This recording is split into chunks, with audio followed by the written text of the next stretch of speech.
It's Koopa from MMO Crunch here with Michal Adams from Hi-Rez Studios. We're going to be covering their independent MMO that's coming out.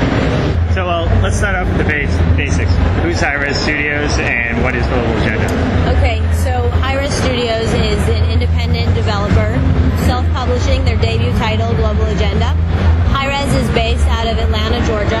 The studio is totally independent, entirely funded by one guy who's actually the lead design of the game. So we're really embracing the independent spirit, kind of tweaks and adjustments to the game. We have one mastermind pulling all the strings of both the funding and the design. So it's almost a lot like Japanese game design where they have the one guy's vision. Well, what aspects of Global Agenda make it an MMO game? Because it looks a lot like your squad-based shooters. There's obviously a little more to it, but... That's right. So the single purchase version of Global Agenda does play a lot like other exceptional class-based shooters like TF2, but with extended gameplay options like jetpacks or a really sophisticated melee system and many device choices per class, in addition to character persistence. So players can level up their character, gain experience and level up, get loot, and inspect their classes based on, allocate skill points to spec their build based on gameplay style. So the game has 4 basic classes right now. Your kind of tank soldier character, your medic, your robotics engineer, and the stealth guy, the recon. Once you pick those classes, what's the main point of diversifying gameplay between them? Between someone who's also a recon or someone who's also the healer?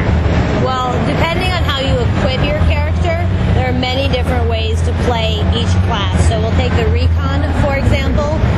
There are several ways to play a recon. We'll have really valuable to the team gameplay style is the turret hunter style of recon gameplay, where the opposing team can set up a lot of turrets in an area that's really fortified, and the recon, who has stealth abilities, can sneak around the turrets undetected and take them out, so that the rest of his team has the ability to enter into an objective zone or area without the devastation of a turret knocking it down. Sneaking around the damage. Yeah, and you also have the ability to play it as a traditional scout, equip yourself with bionics and stealth and a sniper from far away. You can also be a melee assassin. You can also be a master of traps and deception using decoys and mines. That's all one class that can do the various. It's all one class. So we have player upgrades of multiple types and quality levels. So, common, rare, epic, uncommon. They're all pretty colors, I'm sure. Pretty and shiny, of course. So you mentioned loot. What kind of loot is there, and how do you go about getting it? Because there's no loot drops during the PvP gameplay, right? That's right, not during PvP. The upgrades are basically equipable, persistent buffs on your character, so you can use them to build your character based on your play style. And we also have blueprint recipes that are components that are needed to craft these upgrades that drop as loot from different matches. So there is a crafting aspect then? There is. At higher level difficulty missions, fully crafted upgrades also drop as loots. And the current build that you were just playing offers some loot drops as vendor trash for completing a mission successfully. So there's also just gray trash you sell for money? Yeah. That's more from the PvP part? That's PvE more from part? the PvE. Yeah, so for defeating a boss in a fight, you may get, you'll get a drop that you can use to spec your character, or potentially if you're a subscriber and a participant in the Global Agenda Conquest version, you'll be able to go and trade those in the auction house maybe for something that you really need in order to craft a specific enhancement. From what we've seen in the game so far, it's mostly been the instance combat between the different, I guess there would be agencies, or that would be pickups. It's just PvP stuff. We haven't seen any world aspect. Is there anything, are we going to be roaming around, or is it mostly instance things? It's true, you're not really going to be roaming around. We're definitely about getting you into the action quickly.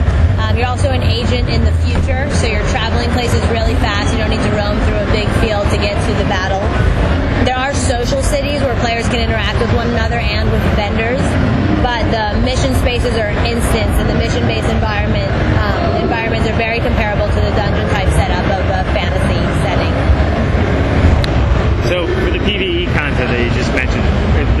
dungeons and things like that, and then also boss mobs in them? Yeah, we'll offer multiple types of PvE missions over time, but upon release, the most typical format for PvE will include mob enemies such as androids, specialized enemies like scanners who, upon detection, will call for respondents, and then single boss fights at the end. So is it more like an arena where it's almost like just testing your skills? It's not like a guided mission structure through some instance labyrinth kind of? It's really a little bit of both. I mean, there's a lot of, especially in the final boss fight, a lot of team gameplay comes into place. So actually what we've done with the PvE is we found that the 4-person co-op PvE styles work best, and they create really tight and interesting gameplay. So while you're fighting, and it takes each person's own skills to go against the androids and avoid the scanner bots, when you get into that big epic boss fight at the end, the medic will be extremely valuable in keeping everybody alive. There are also heal bots that heal the boss, so you'll want to work to get those first while avoiding the fire that's coming from the boss. Are there any dungeons that there's going to be like multiple bosses, or is it just kind of one and done kind of thing? There are some multiple boss PvE missions. I believe that those are all for the high level PvE conquests. And what's the level cap? The level cap is at 30. 30? Okay. Subscribers and non-subscribers will be able to progress their characters and reach max level. So we worked really hard not to gimp the single purchase. So they're going to be competitive in the game no matter what. Yeah, they're actually they're playing on the same playing field. They're playing with each other. As a non-subscriber, you'll be able to use the agent search functionality and find your friends and play with them. You can join your friends' agencies. You just can't compete with them in the ABA territories for the persistent world domination. So you can still play with them in pick-up group settings, but when they actually go to try and capture some other agency's territory, they can't come.